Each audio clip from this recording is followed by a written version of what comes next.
Hello dear students, welcome to Agricultural Sciences, myself Alok Dwivedi। तो students हम लोग discuss कर रहे थे चैप्टर 13 जो कि आपका magnetic effect of electric current है साइंस की बुक का। यहाँ हमने कुछ टॉपिक डिस्कस कर लिए थे जैसे कि आपको यहाँ पर दिख रहे होंगे स्क्रीन पर।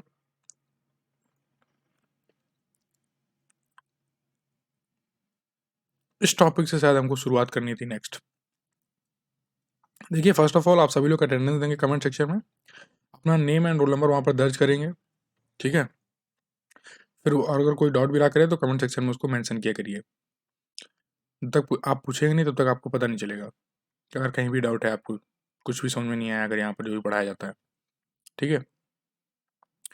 देखिए magnetic of lines of force की प्रॉपर्टीज क्या है, एक बार सभी को नरेट कर देता हूँ मैं, जैसे कि आपको रिवीजन हो जाए एक बार, क्योंकि मेरे ख्याल से मैंने इसको पिछले सेशन में बताया था, लेकिन फिर भी एक बार देख लेते हैं, एक बार रिकैप हो जाएगा। देखिए जो मैग्नेटिक लाइंस ऑफ फोर्स हैं, सबसे पहली बात तो ओरिजिनेट कहाँ से होती है मैग्नेट में, तो नॉर्थ पोल से ओरिजिनेट होती हैं और साउथ पोल में जाकर एंड होती हैं। एक कंटिन्यूस कर्व दिखाया जाता है, कंटिन्यूस कर्व दिखाया जाता है इसमें, ठीक है। ऐसा नहीं होता कि एक डेफिनेट टाइम के लिए निकलेंगी उसके बाद बंद हो जाएंगी, आपको ये 24/7 आपको ये ओरिजिनेट होती हुई दिखेंगी वहाँ से।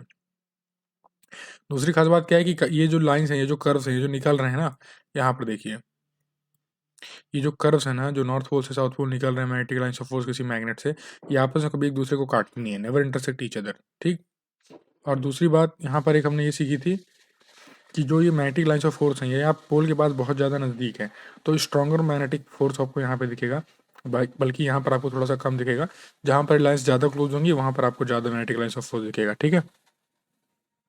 यही इसमें खास बात थी और इसमें और कुछ जानने वाली चीज़ें है नहीं थी प्रॉपर्टीज ऑफ मैग्नेट के बारे में। नेक्स्ट चलें तो जो आपका आज का जो इम्पोर्टेंट थोड़ा सा सेशन है, क्योंकि इसमें काफ़ी अच्छे अच्छे रूल्स हैं और ये एग्ज़ाम में पूछते हैं, आज का सेशन एग्ज़ाम में ज़रूर आता है, ठीक है। तो आज बहुत ध्यान से सुनिएगा चीज़ों को, कहीं भी डाउट हो तो उसको क्लियर कर लीजिएगा आज के आज ही, उसमें कमेंट सेक्शन में पूछकर उसको डिले मत करिएगा। देखिए देखते हैं हम लोग कि स्ट्रेट वायर में अगर करंट हम लोग फ्लो कराएंगे तो मैग्नेटिक फील्ड क्या होगी, कैसे होगी, क्या इस पर हमें दिखेगा, क्या ऑब्जर्वेशन मिलेगा, ये सब चीज़ें समझते हैं। देखिए आप क्या करिए कि एक होल्डर लीजिए इस तरीके का, लैब में अपने देखा जाएगा, अगर होगा तो इस चीज़ को किया जाएगा, ठीक है। एक कार्डबोर्ड लीजिए, उसको यहाँ पे अटैच कीजिए। फिर क्या है, कार्डबोर्ड पर जो है आप एक होल करिए और एक स्ट्रेट वायर को अंदर पिन कर दीजिए, ठीक है। एक स्ट्रेट वायर उस होल से गुजार दीजिए और फिर उनको वायर से कनेक्ट कर दीजिए एक सेल के थ्रू, ठीक है। तो जब आप सेल के थ्रू उसको कनेक्ट करोगे ना तो उसमें करंट फ्लो होने लगेगा, और जब करंट फ्लो होगा तो आपको उसमें मैग्नेटिक फील्ड दिखेगी। क्या दिखेगी? Magnetic field. तो मैग्नेटिक फील्ड दिखेगी, बस अब इसी मैग्नेटिक फील्ड के बारे में हम लोगों को थोड़ा सा पढ़ लेना है कि मैग्नेटिक फील्ड में आपको क्या क्या दिखा, क्या नहीं दिखा है, क्या क्या ऑब्जर्वेशंस मिले हैं। तो जैसे कि अब देखें तो जो मैग्नेटिक लाइंस ऑफ फोर्स है ना, ये जो प्रोड्यूस हुई है ये हुई है मैग्नेटिक फील्ड के कारण। किसके मैग्नेटिक फील्ड के कारण? तो स्ट्रेट वायर के कारण, ठीक है। अब ये जो वायर के अराउंड, यानी कि जो यहाँ पर बिल्कुल पास में जो ये एरिया है, ये रीजन है, तो यहाँ पर देखने से ये पता चला कि जो मैग्नेटिक लाइंस ऑफ फोर्स है ये कंसेंट्रिक सर्कल्स बना रही हैं। क्या बना रही हैं? कंसेंट्रिक सर्कल्स बना रही हैं अराउंड द वायर। हम्म ये देखिए, ये वायर है आपका, और ये देखिए कंसेंट्रिक सर्कल्स बनते जा रहे हैं, मतलब एक के बाद एक के बाद एक, ओरिजिन जिनका सेम हो और उसका सर्कल बनता जाए, उसी को आप कंसेंट्रिक सर्कल बोलते हो, ठीक है। If the direction of electric current in the wire is upward. एक चीज़ और आप इसमें बहुत खास जो चीज़ है यहाँ पे समझने लायक, वो ये ध्यान रखेंगे आप कि अगर आप ये देख रहे हैं कि करंट का जो फ्लो है वो अगर अपवर्ड डायरेक्शन में हो रहा है, ये देखिए एरो बनाना है यहाँ पर, ये करंट का अगर ये अपवर्ड डायरेक्शन में हो रहा है तो जो आपको मैग्नेटिक लाइंस ऑफ फोर्स का जो डायरेक्शन मिलेगा वो आपको एंटी क्लॉकवाइज मिलेगा। कैसा मिलेगा? एंटी क्लॉकवाइज, ऐसा मिलेगा। क्लॉक कैसे घूमती है? ऐसे। लेकिन आपको यहाँ मिल कैसा रहा magnetic field lines? Anti clock. तो अगर करंट अपवर्ड डायरेक्शन में फ्लो कर रहा है तो मैग्नेटिक लाइंस ऑफ फोर्स आपकी एंटी क्लॉकवाइज दिखेंगी। ये चीज़ आपको क्लियर रखना है। अगर आप उसको डाउनवर्ड फ्लो कराओगे, करंट अगर डाउनवर्ड जा रहा है तब आपको क्या दिखेगा? तब आपको दिखेगा क्लॉकवाइज। क्या? मैग्नेटिक फील्ड, यानी कि मैग्नेटिक लाइंस ऑफ फोर्स किधर की तो रन करेंगी?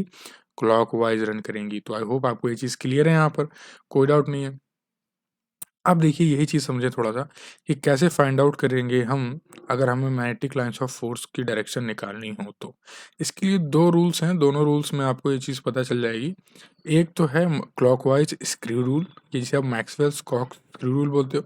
एक है आपका राइट हैंड रूल। दोनों ही एक ही जैसे हैं, ठीक है। इसमें बस आपको स्क्रू थोड़ा सा घुमाना होता है, इसमें आप डायरेक्ट जो है करंट कंडक्टर को पकड़ के जो है हाथ में उसको बता सकते हो।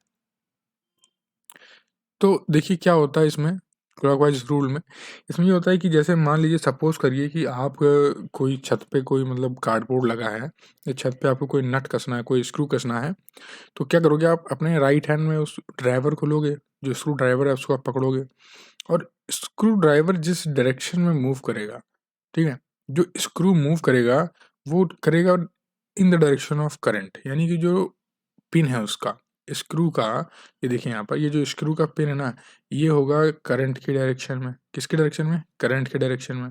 ये स्क्रू ड्राइवर पकड़ रखा है हमने। अब स्क्रू ड्राइवर को आप क्या करोगे, एंटी क्लॉकवाइज घुमाओगे। कैसे घुमाओगे? एंटी क्लॉकवाइज घुमाओगे ऊपर की तरफ। एंटी क्लॉकवाइज जब आप घुमाओगे इसको, तब क्या होगा, ये जो अपवर्ड डायरेक्शन आपको दिख रही है टिप ऑफ नेल, ये तो डायरेक्शन हो गई करंट की। अब जिस साइड आप घुमा रहे हो ना, यही मैग्नेटिक लाइंस ऑफ फोर्स है। क्या है? यही जिस डायरेक्शन में आप स्क्रू को टाइट कर रहे हो, ठीक है, जिस डायरेक्शन में आप स्क्रू घुमा रहे हो, वही क्या होगा, आपकी मैग्नेटिक लाइंस ऑफ फोर्स की डायरेक्शन होगी। यानी कि एंटी क्लॉकवाइज डायरेक्शन जो होगी वो मैग्नेटिक लाइंस ऑफ फोर्स की होगी। ठीक है, तो आई होप आपको ये चीज़ समझ में आया। यहाँ पर स्क्रू खोलते समय आप, अब देखिए राइट हैंड रूल में यही चीज़ थोड़ा-सा हैंड के टर्म से समझाई गई है। अब स्क्रू कैसे नहीं टाइट करना है आपको यहाँ पर। इसमें सिर्फ़ ये करना है कि कोई भी करंट कैरिंग कंडक्टर हो, उसे आप क्या करिए, अपने हाथ में ऐसे पकड़िए कि फिंगर जो है वो आपकी, यहाँ पर देखिए ये यहाँ पर इस फिंगर को आप ऐसे ऐसे पकड़िए कि फिंगर की जो डायरेक्शन हो, वो उस तरफ हो जिस तरफ करंट फ्लो हो रहा हो, ठीक है? तो जिस तरफ आपका करंट फ्लो हो रहा है, उस तरफ आपकी फिंगर हो गई। अब जिस तरफ आपकी फिंगर्स मुड़ेंगी, ठीक है? देखिए इस तरफ मुड़ी है ना, इस तरफ। तो जिस तरफ आपकी फिंगर मुड़ेंगी, यही डायरेक्शन हो जाएगी आपकी मैग्नेटिक लाइन्स ऑफ फोर्स की। ये देखिए, ये एरो बना हुआ है ऐसे। तो यानी कि इस तरीके से जो है, आप फाइंड आउट कर सकते हो राइट हैंड रूल के थ्रू से भी, कि जो डायरेक्शन होगी फिंगर्स की, वही उस डायरेक्शन ऑफ मैग्नेटिक फील्ड हो जाएगी। तो राइट हैंड रूल और मैक्सवेल्स रूल्स यहाँ पे आई होप आपको समझ में आ गया होगा। कोई डाउट नहीं होगा यहाँ से, बहुत सिंपल है। हम दोनों का काम एक ही है, दोनों एक जैसे हैं। बस यहाँ पर स्क्रू खोलना है और वहाँ पर हैंड से पता लगा लेना है पकड़ के, ठीक है? अब देखिए magnetic field due to current carrying circular coil. अगर मैग्नेटिक फील्ड, अब देखिए अगर सर्कुलर कॉइल में जो है करंट फ्लो कराया जाए तो कैसा होगा? देखिए तब इसमें भी देख लेते हैं। तो यहाँ पे ये कह रहे हैं कि जो वायर के नज़दीक जो लाइन्स बनेंगी, वो आपको दिखेंगी सर्कुलर। कैसी दिखेंगी? सर्कुलर। इसमें आप देख पा रहे होंगे कि सर्कुलर देखिए यहाँ बने हैं। यानी कि ये जो देखिए अब क्या कर रहा है कि सेल लगाया है, यहाँ पर स्विच लगा है और ये वायर ले जाकर इसे, ये सर्कुलर वायर है, इस पे करंट दौड़ाया जा रहा है, यानी कि सर्कुलर कॉइल पे। ये जो दिख रहा है पोर्शन आपको, ये कार्डबोर्ड है, ठीक है? कार्डबोर्ड में रख के कंपास हर जगह रख रख कर हम देखेंगे कि कैसा क्या चीज़ हमको यहाँ पर समझ में आ रहा है, मैग्नेटिक फील्ड, ठीक है? इसलिए कार्डबोर्ड हम लगाते हैं यहाँ पर। अब देखिए क्या होगा, तो हम लोगों ने ये देखा, जब हम लोगों ने थोड़ा-सा आयरन के जो पीसेज़ हैं बहुत हल्के-हल्के, उनको स्प्रिंकल किया, तो ये देखा कि जो वायर के नज़दीक जो हमको दिखा इफ़ेक्ट, वो ये दिखा कि जो लाइन्स ऑफ फोर्स हैं वो सर्कुलर हैं। क्या है? सर्कुलर हैं। और जैसे-जैसे हम अपनी इंक्रीज़ बढ़ा रहे हैं, जैसे-जैसे हम अपने डिस्टेंस को बढ़ा रहे हैं इस वायर के नज़दीक से, तो क्या हो रहा है, ये जो कर्विलिटी है, यानी कि जो गोल-गोल घुमाने वाला, ये जो गोल घूम रहा है ना, ये मैग्नेटिक लाइन्स ऑफ फोर्स, ये थोड़ा-सा कम होता जा रहा है। यानी जो कर्विलिटी है, ये डिक्रीज़ होती जा रही है। थोड़ा-सा मैग्नेटिक लाइन्स ऑफ फोर्स सीधी हो रही हैं। अब कर्व ज़्यादा नहीं दे रही हैं, सर्कुलर अब नहीं रह गई हैं, थोड़ा-सा कर्व दे रही हैं, ठीक है? और सेंटर में ये देखा गया कि जो पैरेलल पैरेलल हैं, क्या है? सेंटर में देखा गया कि पैरेलल हो जा रही हैं एक-दूसरे को, और प्लेन के परपेंडिकुलर हो जा रही हैं। क्या हो रही हैं? प्लेन के परपेंडिकुलर हो जा रही हैं। तो ये सब फीचर्स क्या शो करते हैं आपको? ये सब फीचर्स ये शो करते हैं कि मैग्नेटिक फील्ड यूनिफ़ॉर्म है। किसी एक स्मॉल रीजन पे आपको सेंटर ऑफ द कॉइल आपको कुछ अलग चीज़ें मिलती हैं, यानी कि एक डेफिनिट चीज़ मिलती है, और इसके डायरेक्शन जो डायरेक्शन है, वो परपेंडिकुलर रहता है प्लेन के। तो इसका मतलब ये है कि मैग्नेटिक फील्ड क्या होगी, यूनिफॉर्म होगी। क्यों यूनिफॉर्म होगी? क्योंकि over a small region around the centre of the coil and its direction is perpendicular to the plane of coil. यानी कि आपको हर जगह एक यूनिफॉर्मिटी दिख रही है, कहीं ऐसा नहीं है कि कोई चीज़ चेंज हो रही है। कुछ चीज़ यहाँ पर चेंज नहीं हो रही है, हर जगह यूनिफॉर्म है, जैसा आपको दिख रहा है वैसे ही दिखेगा, चेंज नहीं होने वाला है वो, ठीक है। तो ये चीज़ें यहाँ पर समझाई गई है करंट कैरिंग सर्कुलर कॉइल में। तो ये चीज़ आप यहाँ बता दोगे कि यहाँ से करंट कैरिंग सर्कुलर कॉइल से आपको पता चलता है कि मैग्नेटिक फील्ड आपकी क्या है, यूनिफॉर्म है। अब ये बहुत इंपॉर्टेंट टॉपिक है, एग्जाम में इसको तो आना एकदम समझ लीजिए कि 100% श्योर रहता है, तो इसको तो जानना जरूरी है। ठीक, देखिए क्या है magnetic field due to solenoid. देखिए सबसे पहले तो ये समझिए कि सोलेनॉइड क्या होता है। तो ये देखिए जो दिख रहा है, ये आकृति आपको यहाँ पर दिख रही है, ये सोलेनॉइड ही है। क्या है ये सोलेनॉइड ही है। क्या होता है सोलेनॉइड? तो solenoid is a long coil of wire wrapped in the many turns. कह रहा है कि बहुत ज़्यादा मतलब लॉन्ग कॉइल ऑफ वायर, एक बड़ी सी वायर की कॉइल होती है जिसको रैप किया जाता है कई टर्न्स में। ये देखिए आप इसको कई टर्न्स में रैप कर रहे हो, ऐसे ऐसे ऐसे ऐसे, ठीक है। तो जब आप इसको ऐसे रैप करते हो तो ये सोलेनॉइड बन जाता है। क्या बन जाता है? सोलेनॉइड बन जाता है। और इसके बीच में आप कोई मटेरियल रखते हो, जैसे कि सॉफ्ट आयरन रख देते हो। क्या रख देते हो? Soft iron. हम्म। तो देखिए अब क्या इस सोलेनॉइड से क्या मतलब है, आगे समझते हैं। देखिए when a current passes through it it creates a nearly uniform magnetic field inside. तो जब भी आप करंट प्रोड्यूस करते हो इस सोलेनॉइड के अंदर, आपको एक यूनिफॉर्म मैग्नेटिक फील्ड प्रोड्यूस होती है। क्या होती है? यूनिफॉर्म मैग्नेटिक फील्ड प्रोड्यूस होती है।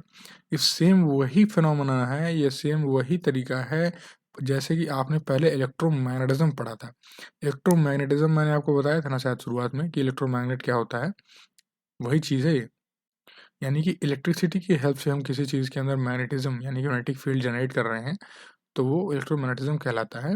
और ये सोलेनॉइड से हमको इलेक्ट्रोमैग्नेटिज्म का फिनोमेना समझ में पूरा क्लियर आ रहा है।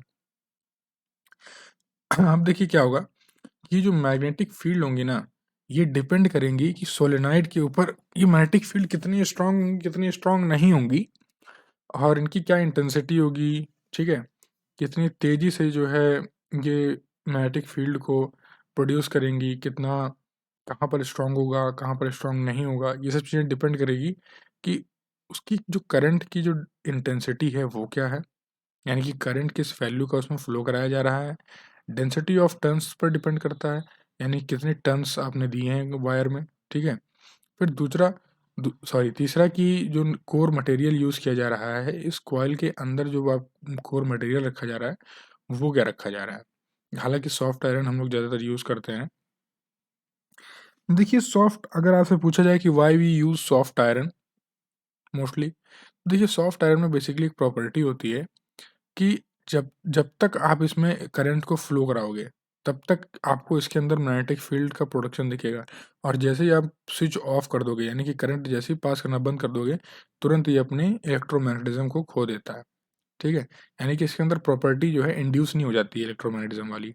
लेकिन अगर वहीं आप स्टील यूज़ करोगे इस जगह, तो स्टील में क्या होता है कि अगर आपने थोड़ा सा भी इलेक्ट्रोमैग्नेटिज्म उसमें कराया कुछ देर तक के लिए, तो स्टील के अंदर वो प्रॉपर्टी आ जाती है, वो भी कहीं ना कहीं मैग्नेट की तरह बिहेव करने लगता है कुछ टाइम के लिए। लेकिन सॉफ्ट आयरन में ऐसा कुछ नहीं होता। अब देखिए सोलेनॉइड बेसिकली करता क्या है। तो ये सोलेनॉइड बेसिकली इलेक्ट्रिकल करंट को कन्वर्ट करता है मैकेनिकल एक्शन में। किसमें कन्वर्ट करता है? मैकेनिकल एक्शन में। इसीलिए ज़्यादातर इसको जो है स्विचेस वगैरह में यूज़ किया जाता है सोलेनॉइड को। ठीक, तो आई होप आपको सोलेनॉइड यहाँ पर क्लियर है कि सोलेनॉइड क्या है। कोई डाउट नहीं है यहाँ पर कि कैसे सोलेनॉइड वर्क कर रहा है, कैसे नहीं करता है, ये भी आपको यहाँ पर पता चल गया है। तो देखिए बहुत ही मतलब क्रिस्टल वर्ड्स में आपको यहाँ पर समझाया जाता है। अगर फिर भी कोई डाउट रह जाता है तो आप कमेंट सेक्शन में बताया करिए, अटेंडेंस बिल्कुल दिया करिए, जो क्वेश्चन मैं पूछता हूँ आपसे वो ज़रूर बताया करिए, ठीक है। सो थैंक यू गाइस, जय हिंद, जय Bharat, have a good day.